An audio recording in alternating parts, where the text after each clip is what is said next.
The fire had eaten everything. My home, my family, my future. All of it turned to ash and smoke that curled into a godless sky. I clawed my way out from under a splintered wagon beam, my dress soaked in blood that wasn't mine. My father's sermon on forgiveness was silenced with a spray of gore. My mother's hands, the ones that taught me to knead bread and pray, were stilled forever near a broken wheel. The wagon train was gone, torn apart, looted, burned to the ground. And through the heat haze I saw him. He sat on a tall black horse just watching, a silent silhouette against the ruin. He was a native warrior, face streaked with what looked like war paint, cloaked in faded buckskin. He watched me the way you watch a wounded animal, waiting to see if it'll get up or die. He was the one, the devil who did this. A scream tore from my throat, raw and broken. You! I hurled a rock with the last of my strength. It landed uselessly in the dirt a few feet from his horse. He didn't even flinch. He just kept watching, his expression unreadable, a ghost presiding over the graveyard he'd made. I collapsed to my knees, the fight draining out of me, replaced by a hollow wave of grief. I wept until my throat was dust. Only then, when I was completely broken, did he finally dismount. His boots made no sound on the scorched earth as he approached. I scrambled backward, my hands slicing on broken glass from my mother's canning jars. "Don't touch me," I whimpered, the words barely a whisper. He stopped a few feet away, his shadow falling over me. I thought he was going to finish the job. I squeezed my eyes shut, ready for the blow, for the blade. But it never came. When I opened my eyes, he was holding something out. A canteen. Water. I stared at it, then at him, my mind reeling. Why would a killer offer his victim a drink? He set it gently on the ground between us, turned without a word, and walked back to his horse. He didn't ride away. He just waited. My body screamed for water, for survival. My heart screamed that it was poison, a trick. But the thirst won. I crawled to the canteen and drank. The cool water a shock to my system. It was the first act of mercy I'd known in a world that had just ended. And as the last drop of water hit my tongue, a black bag was thrown over my head, and the world disappeared for the second time that day. I woke up slung over his horse like a sack of grain. The rhythmic pounding of hooves against my ribs was the only thing I could feel. My wrists were tied, but not tightly, not enough to bruise. It was strange. Everything was strange. The man who had murdered my family, who had watched me weep over their bodies, was now treating me with a bizarre kind of care. The sun beat down on my back, blistering my shoulders. I could smell cedar and smoke, and the faint, coppery scent of old blood. His, mine. I didn't know. We rode for what felt like days. Time blurred into a haze of pain and confusion. He never spoke. He never looked back. Each time we stopped to let the horse rest, he'd offer me a piece of dried bread and more water from the canteen. I refused it at first, spitting at his feet. He just left it there, within my reach, and walked away to keep watch. I hated him for it. I wanted a monster, a brute I could understand. I didn't want this quiet, patient phantom. This wasn't the behavior of a savage raider. This was something else, something I couldn't make sense of. And that was more terrifying than any threat. One night, under a sky littered with more stars than I'd ever seen, he untied my hands so I could eat. This was my chance. The moment he turned his back to check on the horse, I bolted. I ran into the thorny brush, my torn dress catching on every branch. I didn't care about the pain. I just ran, my lungs burning, my feet raw. I didn't get far. A hand closed around my arm, firm but not cruel. He spun me around. I expected a fist, a blade. Instead, he just looked at me, his dark eyes reflecting the starlight. He didn't drag me back. He just stood there, holding my arm, waiting. I collapsed, sobbing, exhausted. "Why?" I choked out. "Why are you doing this?" He didn't answer. He just helped me to my feet and led me back to the small fire he'd made.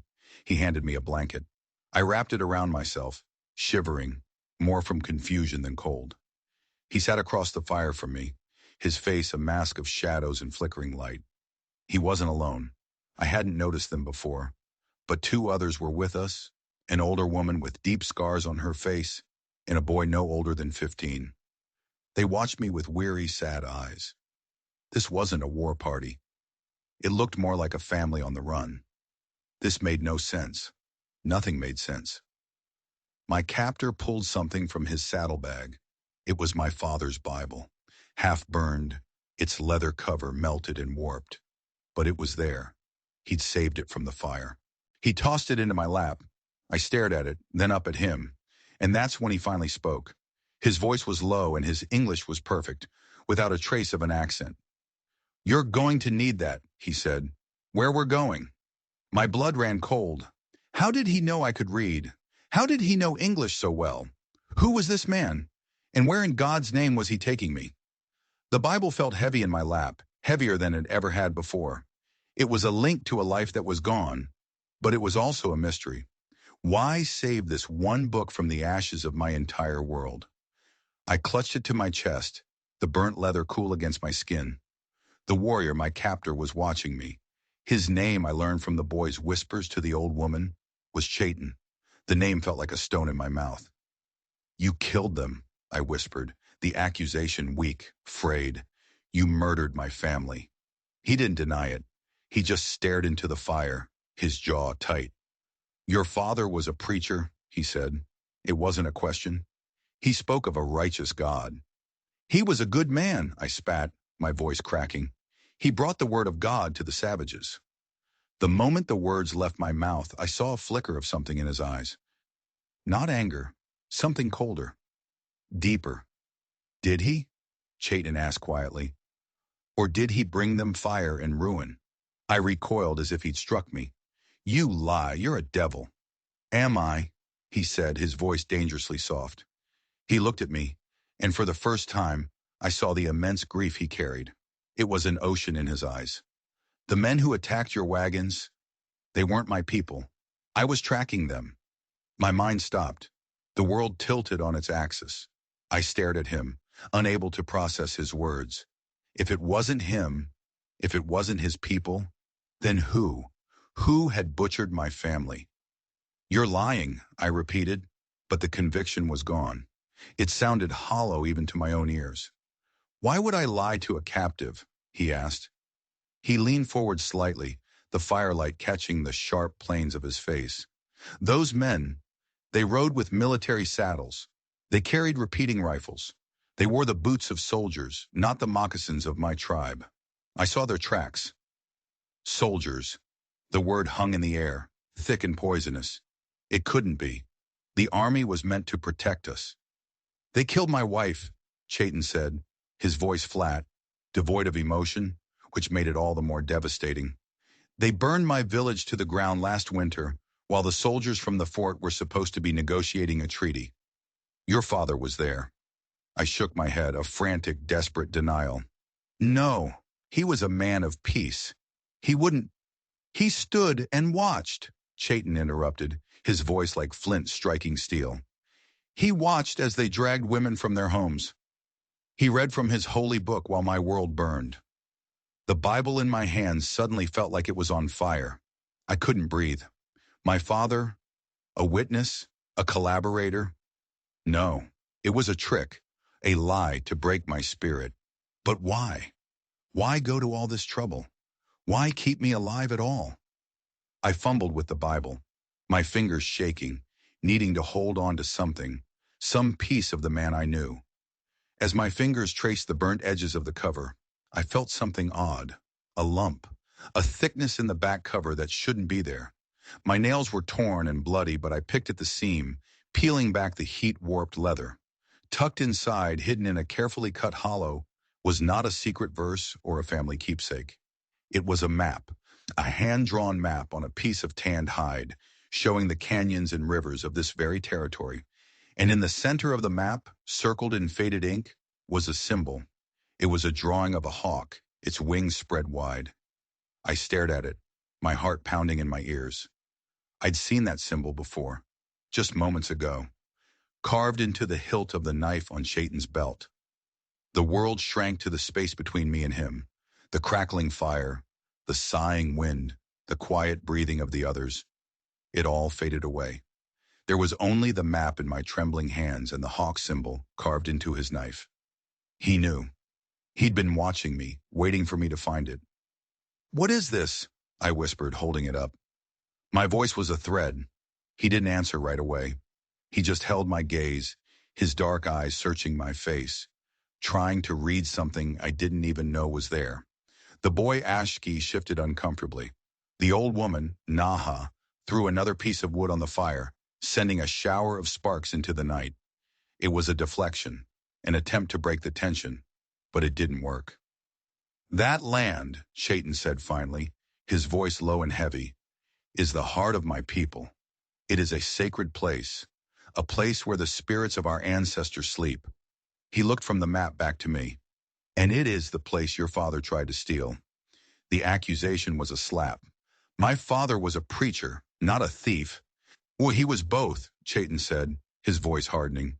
"He came with his Bible in one hand and a surveyor's chain in the other. He spoke of God's love while he mapped our burial grounds, our sacred hunting lands. That map is his sin." I stared down at the piece of hide. The lines and symbols meant nothing to me, but to him they were everything. "This symbol," I said, pointing to the hawk, "it's yours." "It is the mark of my clan," he confirmed. "He stole it. He put it on his map to mark the place of greatest value." He paused, and his next words chilled me to the bone. "A mountain rich with silver, enough to make a man a king, or get him killed." Suddenly, it all started to make a horrifying kind of sense. The attack wasn't random. It wasn't about supplies or senseless violence.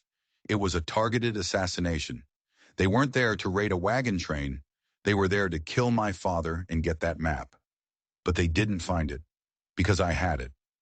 I was the loose end. And Chayton, he wasn't my captor. He was my protector. He hadn't stolen me from the wreckage. He had saved me. "The men who attacked us," I said, my mind racing, piecing together the nightmare. "They were looking for this." "They killed everyone to get it," he confirmed. "And when they couldn't find it on your father, they burned the wagons, hoping to destroy it. They thought you were dead, another body among the ashes. But you found me." "I was watching," he said. "I followed their tracks from my burned village. I was too late to save your family, but I was not too late for you." I looked at him, truly looked at him, for the first time. I saw not a savage, not a murderer, but a man drowning in his own grief, a man on a quest for vengeance that had somehow gotten tangled up with my own survival. We were two sides of the same bloody coin, our tragedies forged in the same fire by the same unknown hands. We were enemies who needed each other to live. The weight of this new reality was crushing. My father, the man I revered, was a liar and a thief. The soldiers I thought were protectors were murderers, and the savage I thought was my captor was the only thing standing between me and a shallow grave. As this new world settled around me, a sound cut through the night, the sharp crack of a rifle shot echoing from the ridge above us. It was followed by another. They had found us. Chaos erupted. Chayton moved like lightning. He kicked dirt onto the fire, plunging our camp into near darkness. "Naha, get the horses! Ashki with me!" he commanded, his voice a low, urgent growl. He grabbed my arm, his grip like iron, and pulled me down behind a cluster of boulders. "Stay down and do not make a sound," he whispered, his face inches from mine. Another shot whizzed past, striking the rock where my head had been moments before, showering us with stone fragments. My heart hammered against my ribs, a frantic drumbeat of terror. I could hear men shouting on the ridge, their voices carried on the wind. Rough, angry English. "Spread out! They can't have gone far," one of them yelled. It was them, the men from the wagon train. They hadn't given up. They knew the map had survived. They knew I was alive. I pressed myself against the cold stone, the half-burnt Bible clutched to my chest. The map inside felt like a brand, marking me for death. Naha was a blur of motion in the dark, her quiet efficiency a stark contrast to my trembling fear. She had the horses saddled and ready in moments. Ashki the boy moved to Chayton's side, a small knife in his hand, his young face set with a grim determination that didn't belong on a boy his age. Chayton pressed his own knife into my hand, hilt first. If they get too close, he said, his eyes locking with mine, you fight. You don't scream. You don't beg. You fight. I could only nod, my throat too tight for words. The smooth, worn handle of the knife felt alien in my palm. The shouting grew closer. They were coming down the ridge, their boots crunching on loose rock. It was a clumsy, loud descent. They weren't skilled trackers. They were just thugs with guns. But there were more of them. Chayton put a finger to his lips, then pointed. He was sending Naha and Ashki with the horses in one direction, while he and I would go in the other. A diversion. He was splitting their forces, giving the others a chance to escape. But what about us? We would be on foot with a head start of only a few minutes. It was a suicide mission. Naha gave me a look, a mixture of pity and respect, before she melted into the darkness with Ashki. Then Chayton grabbed my hand. Run, he whispered, and we ran. We scrambled through the darkness, over rocks and through thorny brush. The air was cold in my lungs. Every shadow looked like a man with a gun. Every rustle of leaves was the sound of our impending death. We moved in a crouch, staying low, using the terrain for cover. Chayton moved with a preternatural silence, a ghost in his own land. I, on the other hand, felt like a stampeding buffalo. I tripped on a root, stifling a cry as I went down hard. My knee exploded in pain. Chayton was beside me in an instant, helping me up, his hand a firm, steadying presence on my back. We can't stop, he urged. A shout from behind us confirmed it. Over here! I heard something! They were closing in. We were running out of time and out of land. We reached the edge of a small cliff, a sheer drop of 20 feet to the rocky creek bed below. It was a dead end. We were trapped. Below us, I could see the flicker of a lantern. They were cutting us off. We had nowhere to go. I looked at Chayton, his face grim in the moonlight. This was it. This was where we died. But he wasn't looking at the men closing in. He was looking at me. Your father's Bible, he said, his voice tense. The map. Give it to me. My fingers fumbled with the book. I tore the map from its hiding place and pressed it into his hand. He glanced at it for a fraction of a second, his eyes tracing a line I couldn't see in the dark. Then he looked at the cliff edge, then back at me. He had a look on his face that I couldn't decipher. It wasn't fear. It was calculation. He was seeing something I wasn't.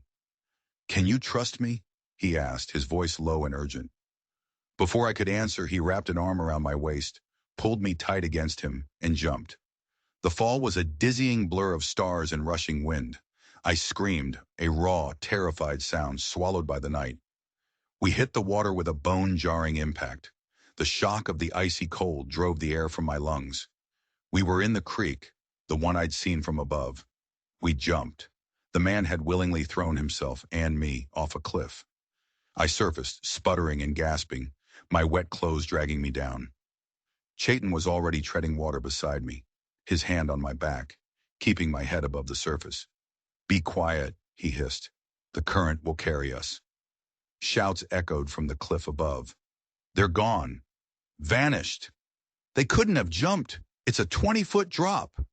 The beam from their lantern sliced through the darkness, sweeping across the surface of the water, missing us by inches. Chayton pulled me under the cover of an overhanging rock ledge, pressing me against the cold, slick stone. We were hidden in the shadows, the current tugging at us relentlessly. My teeth chattered, a violent, uncontrollable shaking. I was freezing, terrified, but I was alive. He had saved us. He had seen a way out where I had only seen a dead end. The map wasn't just a drawing of the land. It was a key to his survival, a language he knew how to read. We floated in silence for what felt like an eternity, the voices above us fading as the creek carried us downstream, away from the immediate danger. When he finally deemed it safe, Chayton guided us to the bank. We crawled out of the water, soaked and shivering, collapsing onto the muddy ground. I lay there, my body trembling, my mind a blank slate of shock. I had survived a massacre, a kidnapping, a chase, and a plunge off a cliff, all in what felt like a single, endless day. Chayton built a small, smokeless fire with an expert speed, using dry tinder he found tucked away under a fallen log. He stripped a blanket from his own shoulders and wrapped it around me. I huddled by the tiny flames, the warmth of painful, welcome sensation on my frozen skin. "They won't follow us through the water at night," he said, his voice rough. "We're safe. For now." I looked at him across the flickering flames. His face was bruised, his clothes torn, but his eyes were clear and alert. He was constantly watching, listening. "You knew," I whispered, my voice hoarse. "You knew the creek was deep enough." He nodded, pulling the wet map from his pouch and carefully laying it out to dry. "My father taught me every rock and every river in this land. He said a man who doesn't know his home can never truly defend it." The mention of his father sent a fresh pang of guilt through me. My father had tried to steal this land. His father had died defending it. We sat in silence for a long time, the only sounds the crackle of the fire and the rush of the creek. I finally found the courage to ask the question that had been burning in my mind. "Who is it?" I asked. "Who are these men? If they're not your people, and they're not soldiers acting on orders, then who are they?" Chayton's expression darkened. He looked away from the fire, out into the oppressive blackness of the woods. "They are ghosts," he said, his voice barely a whisper. "Men who serve a man who is supposed to be dead. A man who built his fortune on the bones of my people, and who now wants the silver my ancestors protected." He finally looked at me, and his eyes held a haunted look I will never forget. "They work for a man your father knew well, a man named Silas." My blood turned to ice. My body went rigid. I stared at him, my lips parted in a silent, horrified gasp. It wasn't possible. It was a coincidence. It had to be. Silas. It was my brother's name. The name echoed in the small space between us, a phantom that had suddenly taken form. "Silas," I repeated, the word tasting like ash in my mouth. That's my brother's name." Chayton's gaze sharpened.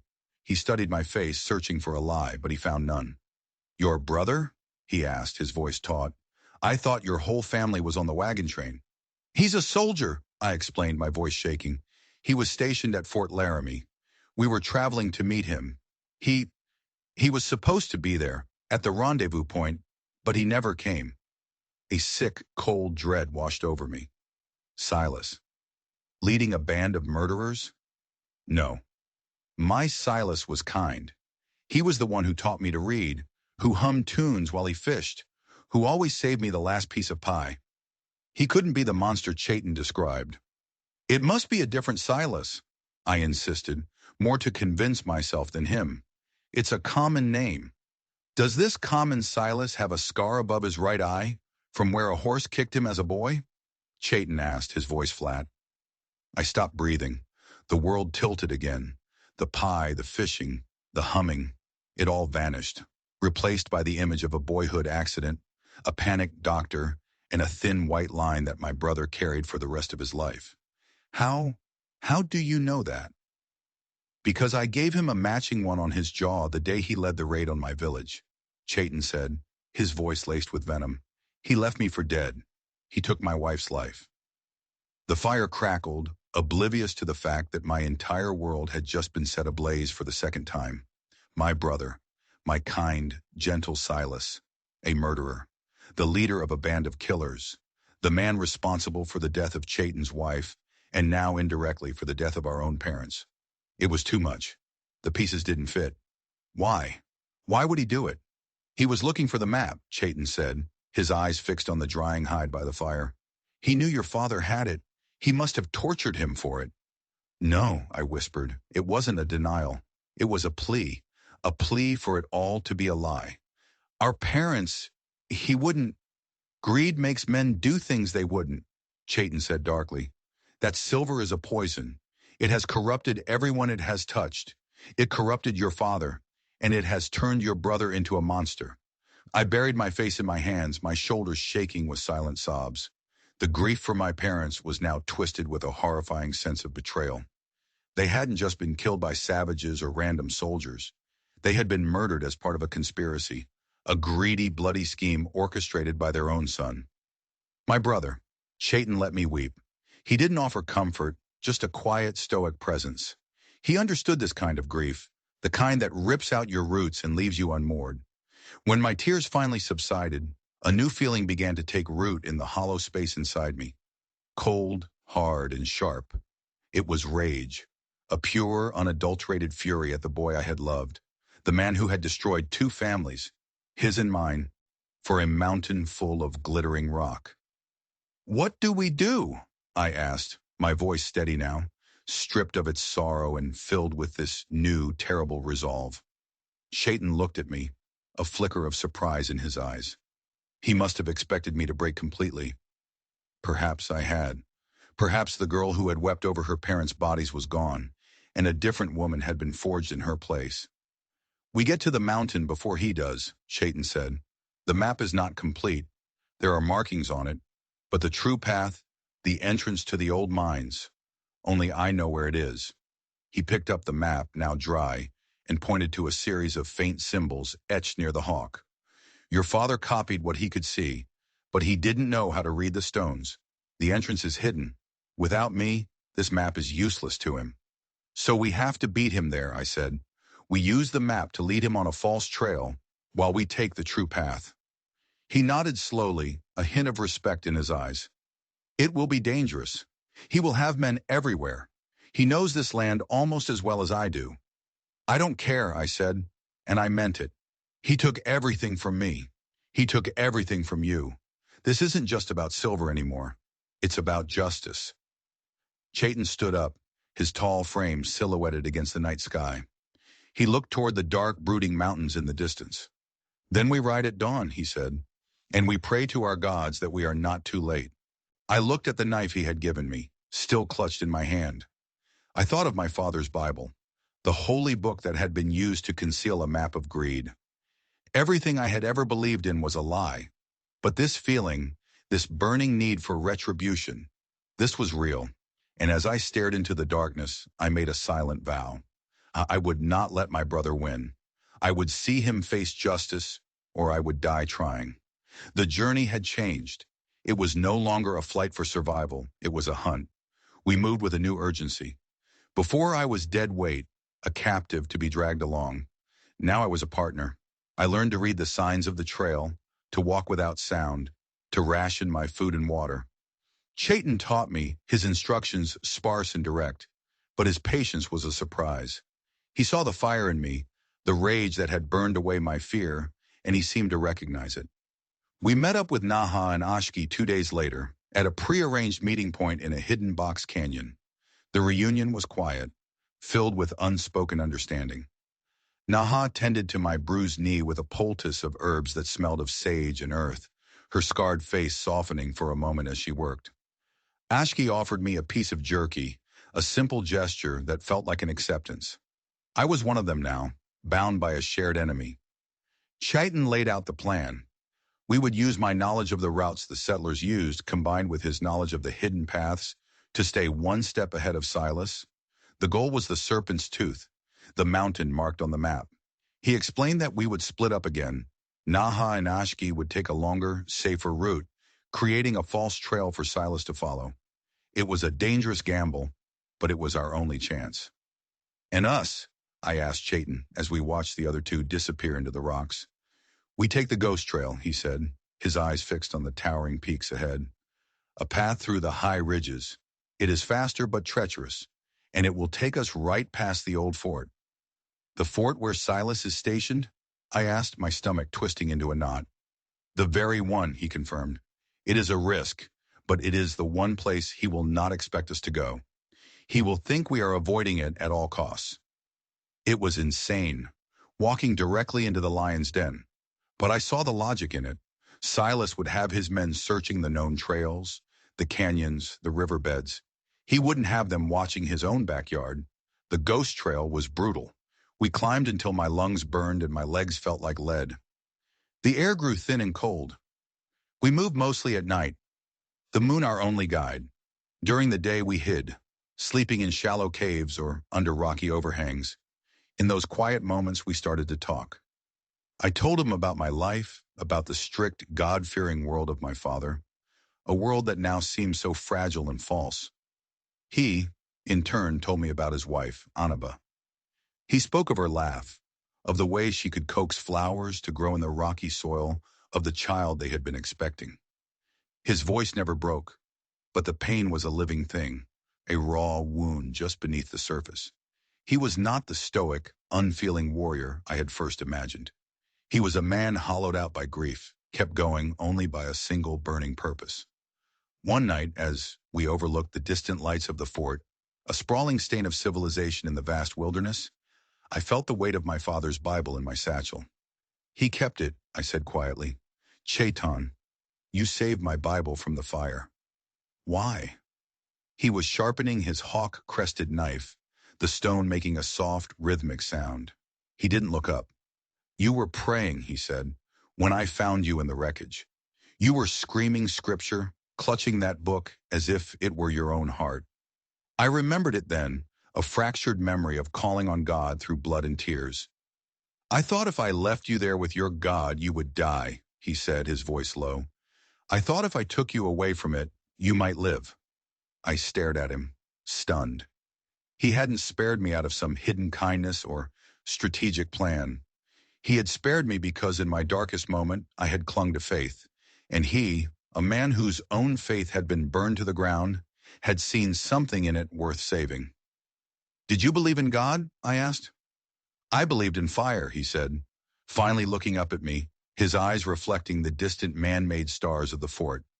And you weren't afraid of it. The next day we made our descent. As we neared the fort, hiding in the trees that lined the main road, we saw him, Silas. He was on horseback talking to a group of his men. He looked older, harder. The kind smile I remembered was gone, replaced by a cruel set to his jaw. The scar above his eye was a thin, white slash. He was giving orders, pointing towards the mountains, his voice carrying on the wind. He was directing the search. My brother, standing right there, a monster wearing a familiar face. My hand went to the knife at my belt. I wanted to run out there, to scream his name, to demand to know why. Chayton put a hand on my shoulder, a silent warning. We watched as a scout rode up, handing Silas a piece of cloth. It was a scrap from Ashke's shirt. They had found the false trail. Silas smiled, a cold, predatory thing, and spurred his horse, leading his men away from us, deeper into the mountains, just as we had planned. The diversion had worked. The path to the serpent's tooth was clear. But as I watched my brother ride away, a new, terrifying thought took hold. What if he caught Naha and Ashki? What would he do to them? We had bought our safety with their lives, and I realized this was no longer just about vengeance. It was about saving the last of Chayton's family. The stakes had just been raised again. The weight of our gamble settled heavily on me as we moved away from the fort. Every step towards the serpent's tooth felt like a step away from Naha and Ashki. I pictured their weary faces, and my stomach churned with guilt. Chayton must have sensed my turmoil. Naha is a survivor, he said, his voice a low rumble. She has seen worse than your brother, and Ashki is faster than any of them. They know the risks. They chose this path. He was trying to reassure me, but his own jaw was clenched tight. He was just as worried. We were a family now, a broken, mismatched collection of survivors, and the thought of losing anyone else was unbearable. The land changed as we climbed higher. The trees thinned, replaced by jagged, wind-scoured rock. The serpent's tooth loomed ahead, a menacing spire of granite that seemed to pierce the sky. According to the map, the silver was somewhere within. According to Chaiton, the entrance was a secret known only to his clan. The entrance is not a door, he explained as we took shelter from a biting wind. It is a passage that opens only when the sun strikes the western face at a certain time of day. The hawk's eye, my people call it. The light reveals a fissure in the rock, hidden in shadow the rest of the day. My father would never have found it. Silas would never find it. Without Chayton, the mountain would keep its secrets forever. We reached the base of the mountain by late afternoon. The western face was a sheer wall of stone, impossible to climb. We had to wait for the sun to begin its descent. As we waited, huddled behind a rockfall, Chayton grew still. He pressed his palm to the earth, closing his eyes, a familiar ritual I'd seen him perform before. "What are you doing?" I whispered. "Listening," he replied. "The ground remembers. It tells me who has passed." His eyes snapped open. They're here! My blood ran cold. Silas? But how? He took the false trail. Not Silas, Chayton said, his hand moving to his knife. Someone else. They've been waiting. Before I could ask what he meant, an arrow thudded into the ground inches from my foot.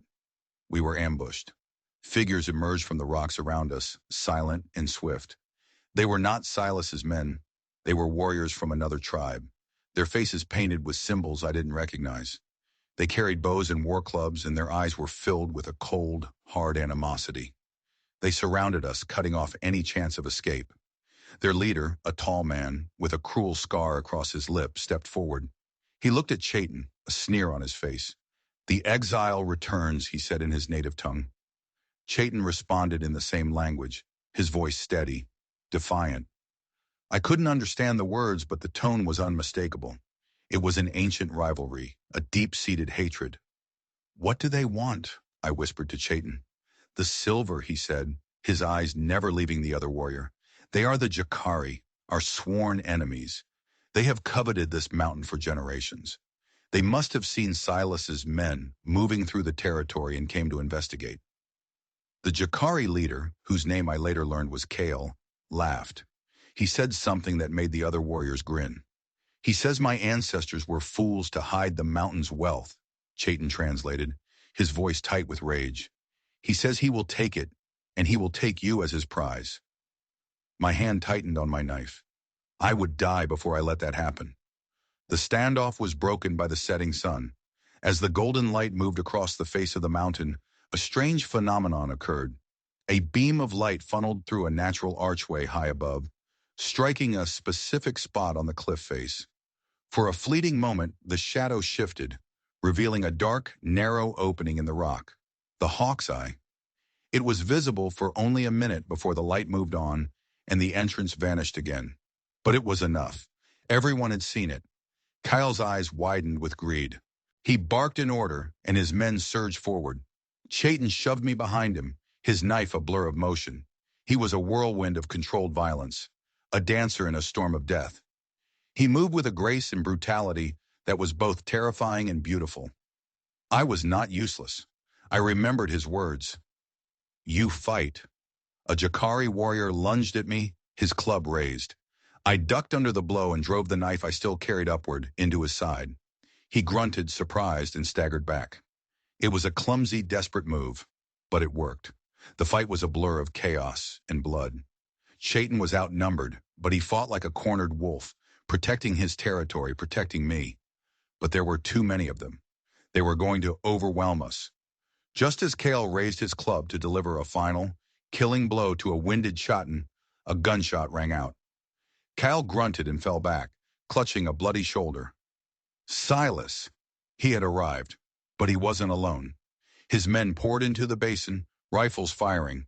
The Jakari, caught between two enemies, were thrown into confusion. It wasn't a rescue, it was a slaughter.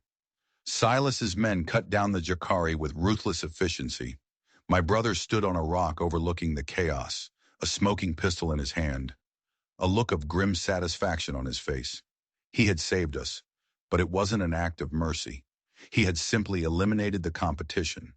When the last of the Jakari had fallen or fled, Silas turned his cold eyes on us. We were alone now, facing him and his dozen men.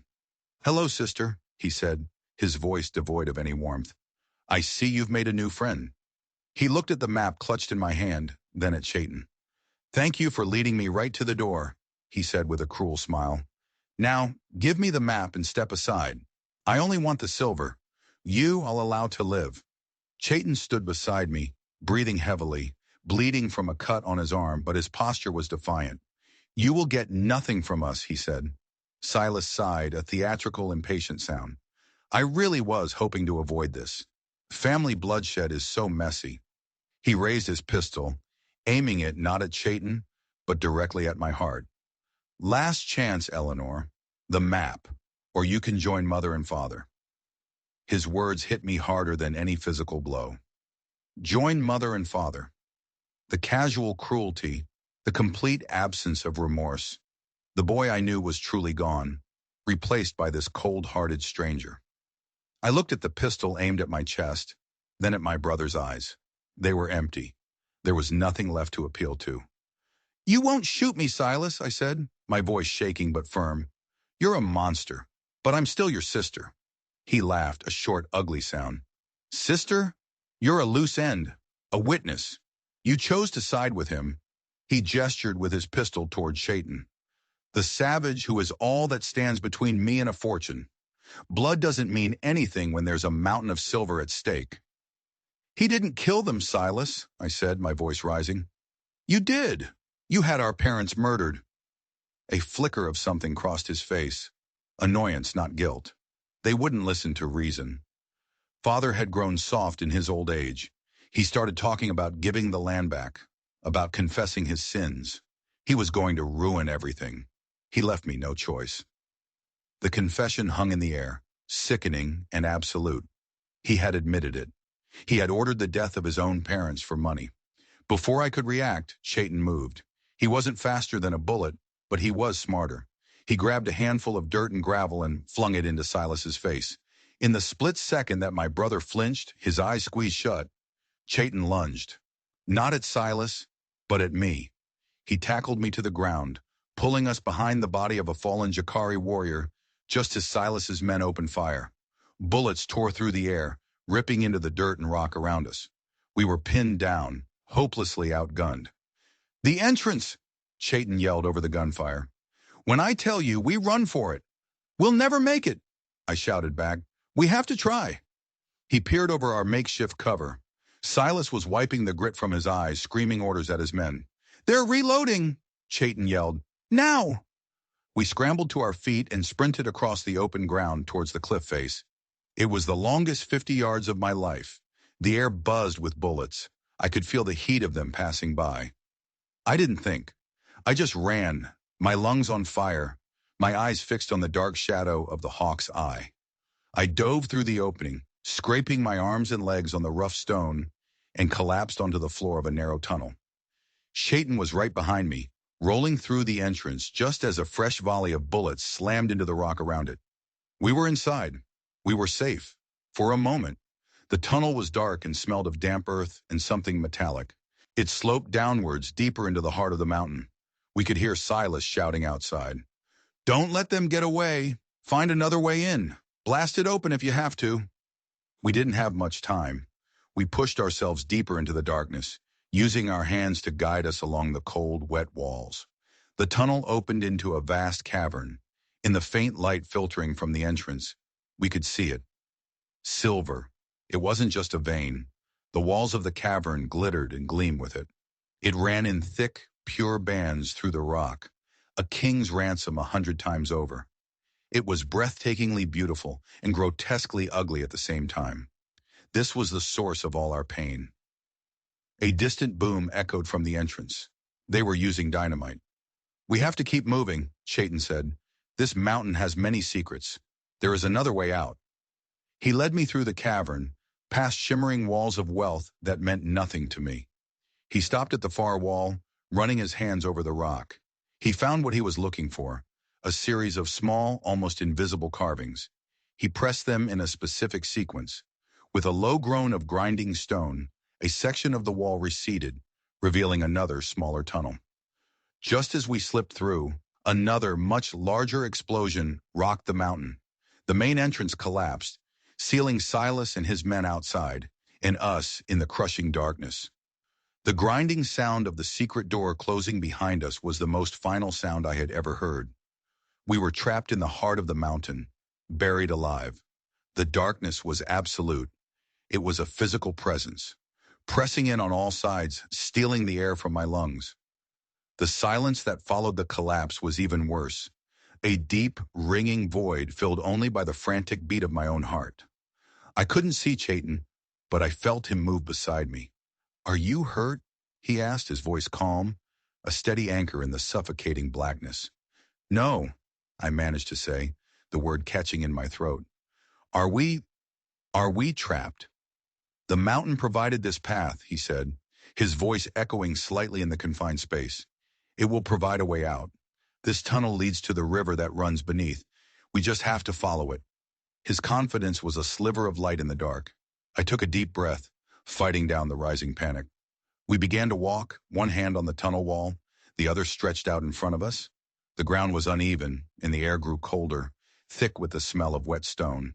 It felt like we were descending into the belly of the earth.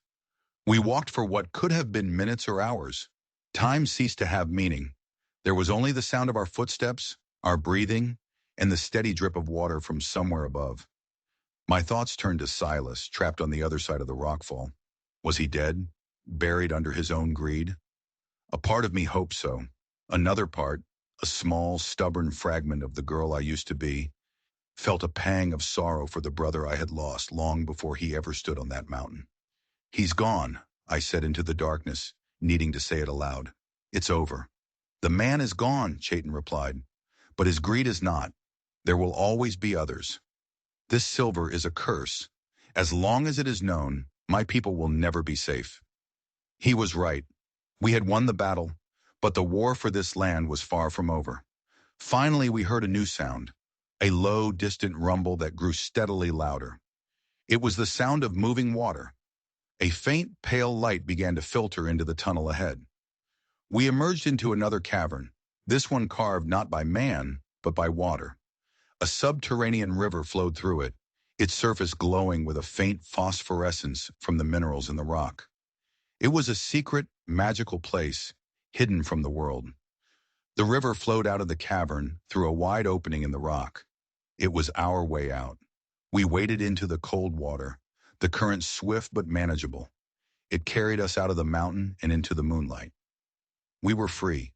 We collapsed on the riverbank, exhausted, bruised, but alive. We had made it. We looked back at the Serpent's Tooth, a dark monolith against the starry sky. Its treasure was sealed, its secrets safe once more. The next few days were a blur of walking. We followed the river, putting as much distance as possible between us and the mountain. We were heading for the hidden valley where Chayton's people, the few who had survived the raids, had made a new home.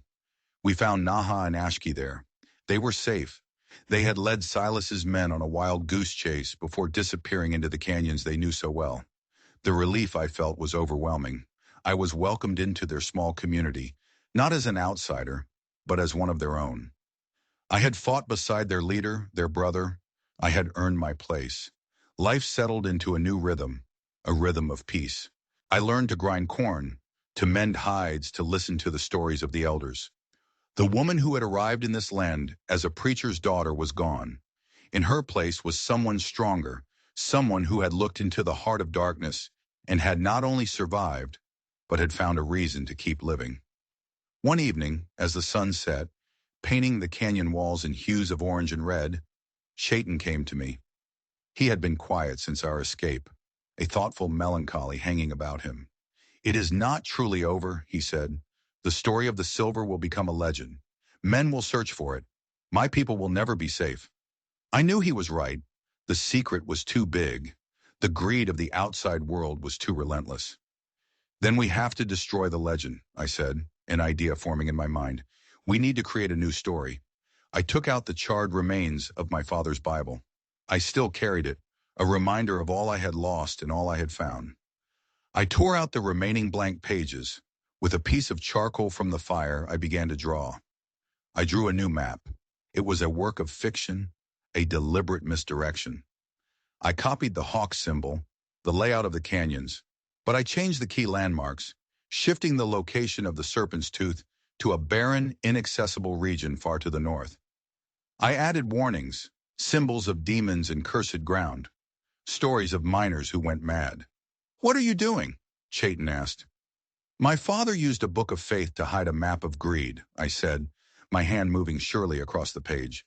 "I will use it to create a map of lies that tells a deeper truth, that this place is sacred and it is not for them."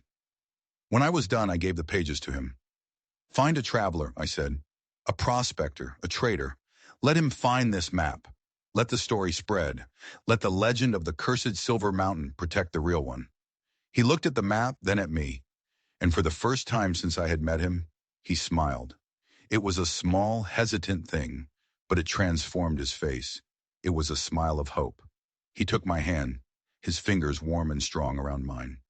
"Eleanor McCrae," he said, his voice soft, "you have the heart of a warrior." In that moment, standing under the vast, quiet sky, I knew I was home. The canyon between us, the one of blood and grief and vengeance, had finally closed. Behind us, the world of smoke and fire and greed faded into shadow. Ahead of us was a future we would build together, one of peace, protected by a clever lie and an unbreakable truth. If you were moved by this story of survival, betrayal, and finding family in the most unexpected of places, do me a favor and hit that subscribe button. You won't want to miss the stories we have coming next. And let me know in the comments below, what would you have done with the silver? Thanks for listening.